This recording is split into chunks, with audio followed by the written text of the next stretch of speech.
دايما بتسألوني شو اسمها الماشين اللي بتستعمليها.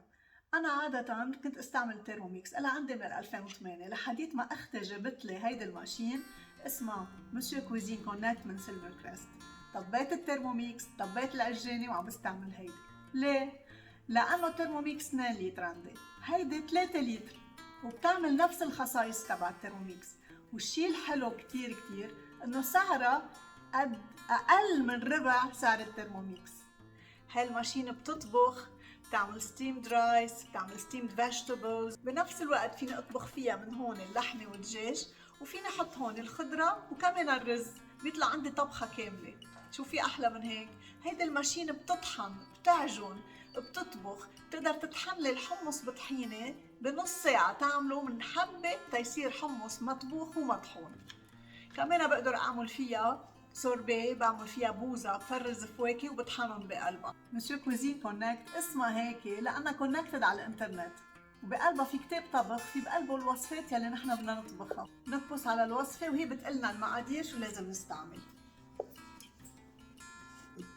شفرتها ما بتجرح، بس بنفس الوقت بتنعم كتير منيح الطحن، إن كان لحمة وإن كان حبوب.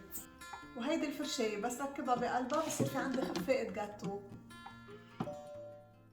كل ما افتح وسكر بتعمل لي تن انه سكرتي، بس اذا ما سكرت مزبوط وجربت دورها بتقلي انه منه مسكر، بسكرها وبتعطيني صوت. هلا شو فيني اعمل فيها هيدي الماشين؟ اليوم انا عم بعجن، كيلت طحين وحطيت فيها كل الانجريديون ومشيتها. كيف بمشيها؟ شوفوا شو هين العجن فيها. اذا بدي اعجن بفقص على الاوتو، نيدنج يعني عجن، ستارت 45 ثانية، بعملها 3 مرات 45 ثانية وبتخلص لي العجنة كلها سوا. فيها فقسة اون اوف، وبستاند تبعها في كوتشوك بيمنعها انها تزحت هي وعم تعجن او هي وعم تطحن.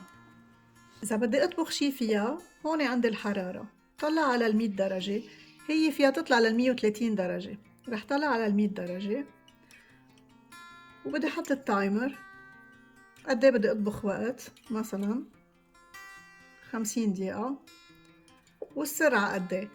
بالطبخ ما بتطلع السرعة أكتر من 3 أحسن ما تطرطش الدنيا. وبفقس ستارت وبتبلش هي تشتغل. هاي الماشين في عندها هيدا الغطاء، بقدر غطي وسكر تما يطلع البخار منه. هلا خبرتكم انه انا عم بعجن فيها، تركت العجينة بقلبها، يعني ما بضطر شيل العجينة حتى مطرح تاني، لأن هي بتدفيها للعجينة وبتخمر. بفتحها، بسم الله، خمرت العجينة وكبرت، بتجنن. حبيت اعرفكم عليها، صدقوني بتستاهل كل ليرة، وبدي اقول لها ثانك يو لاختي لانه جابت لي اياها، والله يبعث لكم اخوه مثل اختي. ما بننسى شو نفس بالطبخ. باي.